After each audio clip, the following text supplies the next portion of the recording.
जरा सोचो, अगर बीते हुए कल से कोई आदमी 21वीं सदी में आ जाए, हमारी मॉडर्न टेक्नोलॉजी को देखकर उसका क्या हाल होगा। कुछ ऐसा ही होता है लूसियस के साथ। लूसियस एक रोमन आर्किटेक्ट है जो काफी समय से कुछ नया नहीं बना पा रहा था और इसी वजह से पैसे की बहुत तंगी चल रही थी। उसके आइडियाज सबको बोरिंग और पुराने लगते थे। एक दिन लूसियस का दोस्त उसे अपने साथ एक पब्लिक बाथ हाउस में ले गया जहां अक्सर लोग शांति महसूस करते थे, लेकिन लूसियस सोच रहा था कि ये नंगे पुंगे मर्दों के बीच कौन सी शांति मिलेगी। परेशान होकर उसने पानी में डुबकी लगा दी। तभी उसने टब की दूसरी तरफ एक छोटा सा बवंडर बनते हुए देखा। जैसे ही वो उसकी तरफ बढ़ा, पानी के जोरदार बहाव ने उसे अपनी ओर खींच लिया। कुछ ही पलों में वो एक पानी की सुरंग में पहुंच गया जहां से सांस लेने में काफी दिक्कत हो रही थी। उसने जमीन तक पहुंचने की काफी कोशिश की और आखिरकार कामयाब हो गया, लेकिन बाहर निकलते ही उसके होश उड़ गए। वो एंशिएंट रोम में नहीं था, बल्कि आज के जमाने के जापानीज बाथ हाउस में था। न जाने कैसे वो एंशिएंट रोम से 21वीं सदी के जापानीज बाथ हाउस में आ पहुंचा था, जहां कई बूढ़ों का मुंह उसे बिना कपड़ों के देखकर खुला का खुला रह गया। उसने ऐसे चपटे मुंह वाले लोग आज तक नहीं देखे थे। सदमे से बाहर आने पर उसने देखा कि वहाँ की दुनिया उसकी दुनिया से कहीं आगे थी। टोकरियां, पानी के नल और मसाजिंग डिवाइस देखकर तो उसकी आंखें फटी की फटी रह गई। वो गलती से औरतों के चेंजिंग रूम में भी घुस गया, जहाँ एक चिल्लाती हुई बुढ़िया ने उसके सर पे लोहे का डिब्बा दे मारा। बेशरम, माँ बहन नहीं है तेरे घर में? वहाँ एक मांगा आर्टिस्ट भी मौजूद थी जिसका नाम था मैमी। लूसियस की शक्ल सूरत से उसे एक नए कार्टून का आइडिया आया और वो उसका स्केच बनाने लगी। कुछ देर बाद लूसियस को होश आया और उसे फ्लेवर्ड दूध की एक बोतल दी गई। अबे इतना स्वाद कैसे है ये? क्या मिलाया इसमें? शिलाजीत। वो उसे इतना स्वाद लगा कि उसके दिमाग की बत्ती ही गुल हो गई और वो बेहोश होकर वापस अपने शहर रोम में पहुंच गया। लोगों ने उसे बताया कि वो टब में डूब गया था और कुछ मिनट पहले ही उन्होंने उसे बाहर निकाला है। पहले तो लूसियस को लगा कि चपटे मुंह के लोगों से उसकी मुलाकात महज एक सपना थी, लेकिन उसने देखा कि खाली दूध की बोतल अब भी उसकी साइड में पड़ी थी। इसके 2 महीने बाद लूसियस ने अपने नए आइडिया से बाथरूम को एकदम 21वीं सदी जैसा बना दिया। लोगों ने उसकी कला की जमकर तारीफ की और वो रातों रात माला माल हो गया।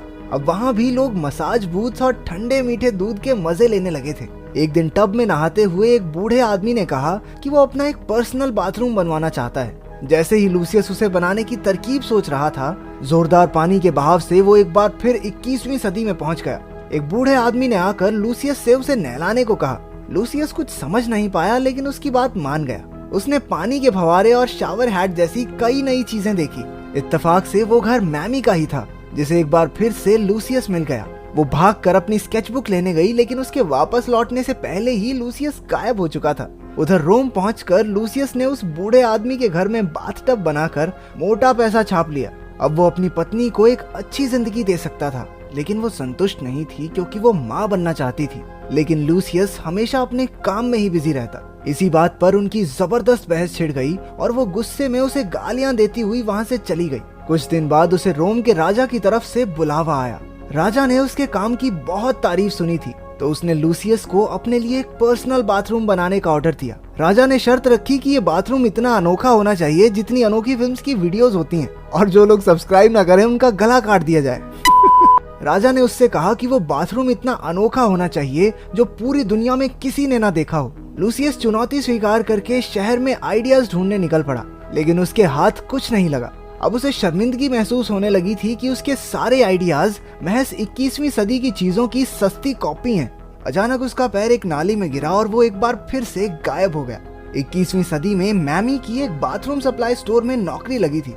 एक दिन उससे गलती से पानी खुला रह गया और टब ऊपर तक भर गया। अचानक लूसियस टब के अंदर से बाहर निकला और तेजी से सांसें भरने लगा। कुछ देर बाद उसने महसूस किया कि उस टब में अपने आप बुलबुले बन रहे थे।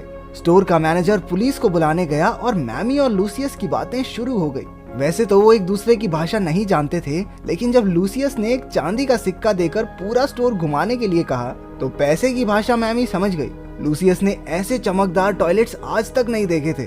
उसने सोचा कि प्रिंटेड टॉयलेट पेपर पर जरूर इन चपटे मुंह वाले लोगों की सफलता का राज लिखा होगा, लेकिन उसे सबसे ज्यादा कुछ पसंद आया तो वो था जेट स्प्रे। उसका इस्तेमाल करके उसका अंग अंग फड़कने लगा। भाई साहब, ये स्वर्ग की फीलिंग ले रहा है टॉयलेट पे। इन सारे आइडियाज की नकल करके रोम पहुंचकर उसने राजा के लिए उस वक्त का सबसे आलीशान बाथरूम बनाया। उसने 24 घंटे पानी वाला टॉयलेट बनाया, एक टब बनाया जिसमें गुलाम हवा मार मार कर बुलबुले बनाते, सजावट के तौर पर एक चमकदार फिश बाउल रखा और वहाँ मन को शांत करने के लिए खुशबूदार मोमबत्तियां भी लगाई। राजा ने खुश होकर उसे इनाम में एक बेशकीमती हार दिया। लूसियस भागकर अपने घर पहुंचा, जहां उसने देखा कि उसकी पत्नी का तो उसी के दोस्त के साथ टांका भिड़ा हुआ है। उधर 21वीं सदी में मैमी रोम का इतिहास पढ़ने लगी। वो जानना चाहती थी कि क्या लूसियस सच में बीते हुए कल से आया है। उसने देखा कि लूसियस का दिया हुआ सिक्का 2000 साल पुराना था। उधर रोम में लूसियस मारा मारा फिर रहा था क्योंकि उसकी पत्नी उसके दोस्त के साथ भाग गई थी। एक दिन उसे राजमहल से बुलावा आया। कुछ महीने पहले राजा के बेटे की मौत हो गई थी और अब उसे लगता था कि उसके बेटे ने एक मगरमच्छ के रूप में पुनर्जन्म लिया है। वो चाहता था कि लूसियस एक ऐसी जगह डिजाइन करे जहां पर एक मगरमच्छ को बिना किसी परेशानी के पाला जा सके। इस बार लूसियस पर भी बड़ी मुसीबत आ पड़ी थी, क्योंकि अगर वो मगरमच्छ मर गया तो राजा उसे भी छोड़ेगा तो नहीं। इसलिए वो पानी चेक करने के बहाने राजा के बाथ टब में पहुंचा और एक बार फिर से पानी उसे 21वीं सदी में ले गया। जब वो बाहर निकला तो वो एक मगरमच्छ के साथ पिंजरे में कैद था। दरअसल वो एक जू में आ पहुंचा था और जहां जहां लूसियस भैया जाते हैं वहां मैमी दीदी तो आई जाती हैं। वो वहां डेट पर आई थी एक ऐसे लड़के के साथ जो उसे बिल्कुल पसंद नहीं था। जैसे ही उसने लूसियस को देखा वो भागकर उसके पास गई और उसे पिंजरे से बाहर निकाला। उसने लूसियस को पूरा जू घुमाया। लूसियस ने मगरमच्छों की देखभाल और उनके वातावरण के बारे में पूरी जानकारी इकट्ठा कर ली। मैमी ने उससे तीर भी चलवा कर देखे कि पता तो चले ये सच में रोम से है भी या नहीं। उसने आसानी से सारे निशाने एकदम सही लगाए। कुछ देर बाद वो गर्म पानी के तालाब में बैठा था जब तेज बहाव से वो वापस रोम पहुंच गया। कुछ ही महीनों में उसने राजा के मगरमच्छ बेटे को रखने के लिए जगह तैयार कर ली। राजा भी अब लूसियस को अपने परिवार का हिस्सा ही मानता था। शहर में सब कुछ अच्छा चल रहा था, लेकिन एक दिन खबर आई कि कुछ लोग बागी होकर फौज पर हमला करने वाले हैं। वो राजा से खुश नहीं थे और किसी भी कीमत पर उसे गद्दी से हटाना चाहते थे। राजा की फौज और विद्रोहियों के बीच 1 साल तक लंबी लड़ाई चलती रही। अब राजा भी बूढ़ा हो चुका था। उसने अपनी गद्दी अपने भतीजे सियोनियस को सौंपने का फैसला किया। राजा बनने के बाद सियोनियस एक बड़ा सा बाथ हाउस बनाकर लोगों का दिल जीतना चाहता था। सियोनियस के काम के लिए राजा ने लूसियस को ऑर्डर दिया, लेकिन लूसियस को वो कुछ खास पसंद नहीं था। वो घमंडी और गरीबों को लूटने वाला इंसान था। लूसियस जानता था कि उसके राजा बनते ही रोमन साम्राज्य का बर्बाद होना तो तय है। आखिरकार उसने सियोनियस के लिए काम करने से साफ मना कर दिया। सियोनियस ने उसे फांसी की धमकी दी, लेकिन लूसियस टस से मस नहीं हुआ। लूसियस एक दूसरे आर्किटेक्ट के पास अपना काम लेकर गया, लेकिन उसकी प्रसिद्धि की वजह से बाकी सबका काम ठप पड़ा था, जिससे उन दोनों में हाथापाई शुरू हो गई। उस आदमी ने लूसियस को एक कुएं में धक्का दे दिया। जब उसने आंखें खोलकर देखा तो वो एक बार फिर से जापानी लोगों के बीच पहुंच चुका था। उसे चोटें आई थी और वो सब उसकी मरहम पट्टी कर रहे थे। वो उसे गर्म पानी के एक तालाब में ले आए जहां वो जल्दी ठीक हो जाएगा। तब उसे पता चला कि गर्म पानी के तालाब में रहने से घाव जल्दी भरते हैं। दर्द को कम करने के लिए उन्होंने उसे देसी ठर्रा भी पिला दिया।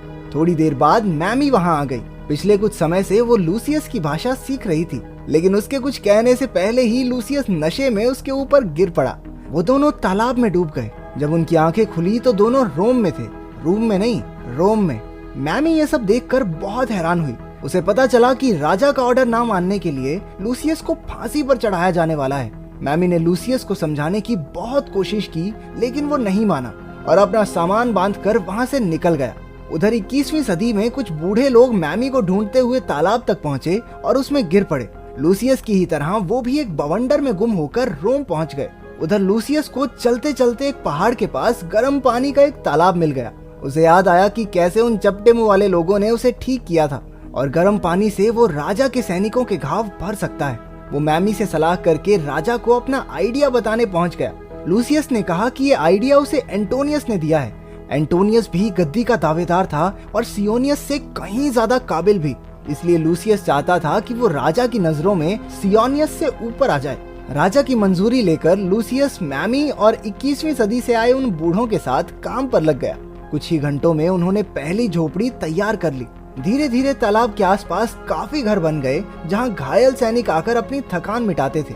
वो बूढ़े लोग घायल सैनिकों को 21वीं सदी की मॉडर्न मेडिसिन से जल्दी ठीक भी कर देते।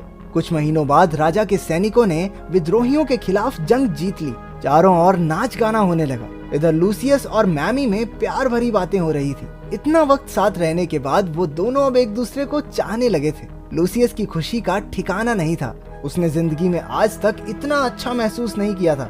लेकिन तभी अचानक सारे बूढ़े लोग गायब होने लगे। मैमी भी धीरे धीरे गायब हो रही थी, लेकिन उसके जाने से पहले लूसियस ने कहा कि वो फिर से जरूर मिलेंगे। इसके बाद राजा ने एंटोनियस को गद्दी सौंप दी और लूसियस को भी उसकी बहादुरी के लिए सम्मानित किया। उसके बिना वो जंग कभी नहीं जीत पाते। उधर 21वीं सदी में मैमी की नई जिंदगी शुरू हो गई थी। एक दिन वो सड़क से जा रही थी तो उसे तालाब से लूसियस बाहर आता दिखाई दिया। वो दोनों फिर से एक बार मिल गए। लूसियस ने मैमी से दोबारा मिलने का अपना वादा पूरा किया।